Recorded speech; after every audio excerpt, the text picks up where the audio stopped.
que le régime est très organisé en ce moment pour voir dans quelle mesure Kamto ne sera pas candidat. Parce que, voyez-vous, partout où Kamto passera, le régime va négocier avec ses partis. C'est ça. C'est-à-dire que si, d'ailleurs, Dame Joy a déjà dit qu'elle sera elle-même candidate parce que Fundi comptait également passer là-bas.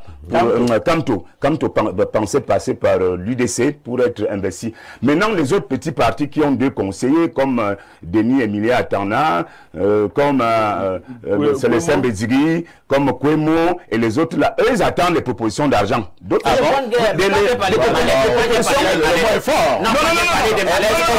est-ce qu'ils vendent l'investiture? Ici. Non, attendez d'abord. Bernard, cette préoccupation est très importante. Je vais donc vous savez comment je suis un modérateur beaucoup plus de débats politiques. Alors, au Cameroun, il se dit que les investitures, surtout quand quelqu'un a la posture de Kamto, ça se monnaie en centaines de millions. Je suis en train de vous dire parfait ici que le camp de Maurice Kamto se déploie, s'investit depuis quelques mois pour avoir un parti qui va investir son candidat. Alors, comment ça se passe? Les gens négocient à coût de centaines de millions pour que le parti en question puisse accepter. Et je vous dis donc que c'est là où le RDPC est fort parce que le RDPC est en embuscade. Dès que vous proposez 200 millions ici, le RDPC va proposer 1 milliard pour que vous n'investissiez pas ce candidat. Et vous allez donc voir qu'en octobre 2025, le président Biya qui ne veut pas de mots de tête, parce que finalement le président Biya sera candidat, il sera investi, et le RDPC aura ses deux congrès en mars, ordinaire et extraordinaire. Et donc, comme le président Biya ne veut pas de mots de tête lors de cette campagne, il va donc mettre les moyens pour que chaque fois qu'on sentira que Kamto va être investi par tel parti, les gars... Mais Kamto vous fait si peur? Bien sûr. C'est un challenge, il est quand même respectable, non? Le député du RDPC nous a expliqué pourquoi le Conseil constitutionnel s'est déclaré incompétent. Parce qu'il craignait l'autre aspect. Qu'en recevant une plainte déposée par le MRC, il légitime le MRC et soit obligé de causer avec le MRC. Ça veut dire que le Conseil constitutionnel prend parti. Il se comporte comme quelqu'un. Mais non. Laissez-moi dire ce que je vais, les bêtises que je vais dire. Vous allez dire les choses savantes que vous allez dire. Le Conseil constitutionnel, tout comme Elekam doit publier une liste nationale. Il n'y a pas besoin d'interprétation si on dit liste nationale. Une liste nationale, personne n'a besoin de vous expliquer ce que c'est. C'est une liste sur laquelle tout le corps électoral se retrouve. Elekam a violé. En cas de violation de la loi par Elekam, quel est l'organe que les gens doivent saisir? Ils doivent saisir à nouveau Elekam. Si Elekam viole la loi, on va continuer. Lorsque les gens qui organisent les élections donnent l'impression de travailler pour un camp, je ne dis pas que c'est... S'ils donnent l'impression, ils délégitimisent le processus lui-même. S'ils donnent l'impression, si Elekam donne l'impression que pour des choses simples, c'est-à-dire publier une liste nationale, il a toute la peine du monde, mais il a quand même souvenance de publier la liste des partis. Quelle était l'opportunité après le rejet, après l'incompétence du Conseil, de publier la liste des partis pour dire, on sait déjà, qui a publié la liste des partis. On sait déjà que le MRC, sous cette forme, s'il ne peut pas envoyer un candidat. On sait même plus que Maurice Kamto ne peut même pas avoir vos 300 signatures. On le sait. Mais il ne faut pas que ce soit ceux qui organisent les élections qui donnent l'impression de travailler dans ce sens-là. Je suis surpris que vous parlez des choses que tout le monde sait, que tout le monde peut vérifier. Nous, on n'est plus au niveau de débattre sur les lois. Vraiment, ce débat m'embarrasse parce que je vois Limbi, il a tout l'arsenal. Bon, nous on n'est pas venu avec, mais il a bien fait de venir avec parce qu'on peut, on peut lui emprunter ça et on lit. Vous voyez? Nous, on n'est plus à ce niveau. Le système en place a déjà mis tous les leviers au top go de la fraude et de la corruption de 2025. Ce que Elekam fait là, c'est juste un rodage. On ne publie pas la liste, on observe les réactions. Il y a des noms on retranche de la liste et on les remet un mois après. C'est des tests. Le système que moi je suis quelqu'un du système, je le dis toujours, je sais comment ça fonctionne. Donc ils sont déjà sur les starting blocks de 2025. Ils rôdent la machine. Ce qu'on a fait au MR, c'est la liste du moins le titulaire de la publication de la liste des 18 partis que réclame Maître Sim. C'est clair. On On vous fait publier ça par Cameroun Tribune, et puis ça fait jason dans la société, dans la presse, ainsi de suite. On sait qui on vise, on veut voir des réactions. On sait pertinemment que avoir des élus n'est pas la seule modalité qui peut autoriser un parti à présenter un candidat. Mais on vous dit quand même que sur un titre, voilà la liste des 18 partis autorisés à présenter un candidat pour 2018. C'est des tests.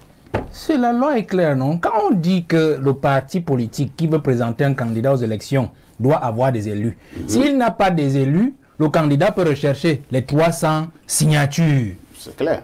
C'est clair. Mais je dis que le fait pour un journal qui plus est à capitaux publics, de sortir sur une page, voici la liste des 18 partis autorisés à présenter un candidat. C'est une information, non, Valère? C'est pas une information, monsieur.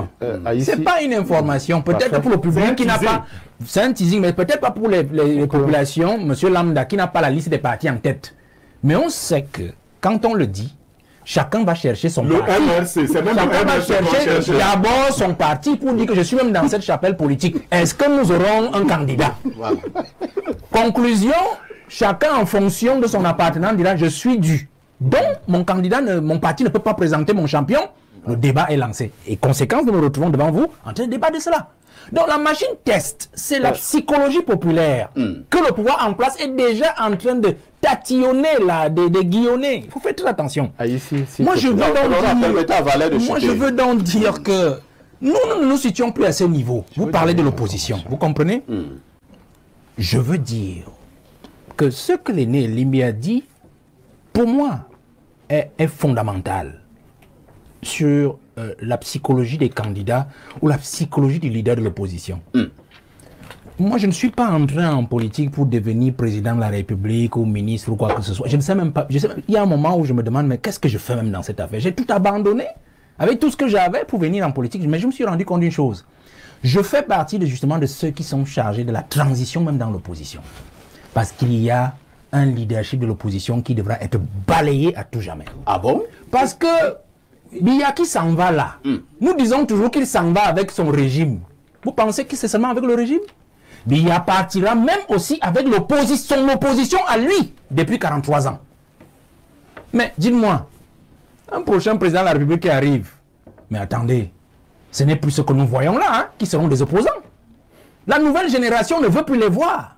Parce que le 2025, c'est le dernier test de la vieille garde, des vieilles figures qu'on a toujours eues depuis 1980, 90, 2020, 2000, ainsi de suite. Vous comprenez? C'est-à-dire que s'ils nous font rater ce virage de 2025, c'est terminé. On n'en voudra plus après 2025, la prochaine génération. Donc, je suis content quand je vois la liste des leaders de partis politiques. Il y en a qui sont de plus en plus jeunes. De plus en plus jeunes. Parce qu'il faudra que les vieux ténors là nous laissent la place. Comprenez une chose. Il n'est plus question de vous dire une chose. Non, nous ne coalisons pas parce que tel est noir, parce que tel est blanc. On coalise pour le bien du peuple. On ne coalise pas pour soi-même. On ne crée pas un parti politique pour devenir président de la République ou ministre. On crée un parti politique pour conquérir le pouvoir, pour le bien-être de la nation et du grand peuple. Ça veut dire quoi? Ça veut dire que ma petite personne en tant que leader ne peut pas avoir une prééminence sur les intérêts de la grande masse. On est 370 partis. Moins le parti au pouvoir, moins une vingtaine. Il y avait un G20 en 2018. On peut dire 350 partis dans l'opposition. Est-ce qu'on peut avoir 350 présidents de la République? Ça veut dire qu'en fait, nous sommes là dans un concours, un test d'humilité pour 2025. C'est-à-dire que chacun doit comprendre que quelles sont mes positions, quelles sont mes forces, quelles sont mes faiblesses. Alors je me dis, est-ce que je peux me compléter? Est-ce que je peux compléter l'action de l'autre pour que nous puissions faire le bonheur du peuple? Voilà ce qui importe aujourd'hui. Donc il n'est pas question aujourd'hui pour qu'un candidat pense que parce que moi je suis suffisamment implanté, alors je ne dois pas aller vers. Parce que moi je suis suffisamment populaire, ou on parle de moi tous les jours et de mon parti, alors je ne peux pas aller vers. Nous devons nous mettre ensemble, alors je ne dois pas aller vers. Parce que moi je suis suffisamment populaire, ou on parle de moi tous les jours et de mon parti, alors je ne peux pas aller vers. Nous devons nous mettre ensemble. Donc je sors en disant, monsieur Aïssi, pour que les jeunes qui nous écoutent aujourd'hui comprennent que nous donnons une dernière chance à cette opposition. Et ayant fait un peu de cette opposition depuis un bon bout de temps, je suis à 6 ans, je cours avec eux, je dois vous dire parfois ici que c'est pas facile. Cette opposition, et je l'ai toujours dit aux aînés, et je le disais encore à l'aîné Sambaka, il y a presque une semaine, on s'est vu, je lui ai dit, je ne veux pas savoir ce que vous avez fait dans le passé. Je ne veux pas savoir si vous avez dîné avec le pouvoir la nuit ou le jour. Ça ne m'intéresse pas. Ce qui m'intéresse, c'est de savoir si vous êtes capable pour votre dernier combat. Et je l'ai dit à l'aîné Sambaka, pour votre dernier combat, parce que j'estime que c'est votre dernier combat, de vous unir, de nous unir pour aller contre ce régime et contre celui qui dirige ce pays pour le plus grand bonheur de la jeunesse et du peuple camerounais. Parce que c'est ça l'essentiel. Asseyons-nous sur nos égaux et nous pourrons peut-être arriver au service de ce peuple.